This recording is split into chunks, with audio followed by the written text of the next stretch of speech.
Survey. Majority of U.S. academics agree on Israel practicing apartheid. Nearly two-thirds of U.S. scholars and academics whose work focuses on the Middle East think the current reality in Israel and Palestine is similar to apartheid. This is based on a survey recently conducted by the Middle East Scholar Barometer, MESB. This survey is said to be the only one of its kind. Among the academics surveyed were members of the Middle East and North African Political Science section of the American Political Science Association and the Association for Middle Eastern Studies. A total of 1,290 academics were identified as taking part.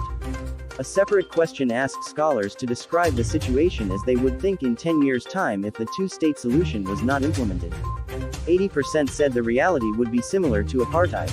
The survey provides no explanation as to why 15% of those surveyed think that Israel is not practicing apartheid now but believe that it will be an apartheid state in 10 years. Leading human rights groups Human Rights Watch and B'Tselem have concluded that Israel meets the threshold for being designated a country that practices apartheid and crimes against humanity.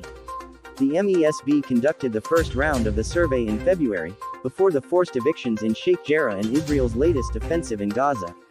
In the poll, 59% of scholars described Israel as a one-state reality akin to apartheid, while 52% said a two-state solution was no longer possible. Within months, another 6% concluded that Israel was practicing apartheid. What explains such a significant increase in less than 7 months?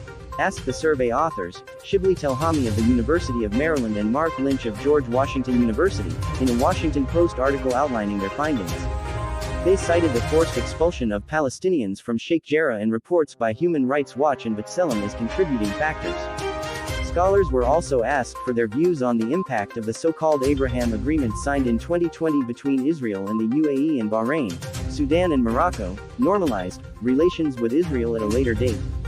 Nearly three-quarters or 72% said the impact would be negative, and only 6% said the deal would have a positive impact. Overall, 70% thought that the agreement would have a negative impact on the progress of democracy and human rights in the region. Less than 5% said they would have a positive impact.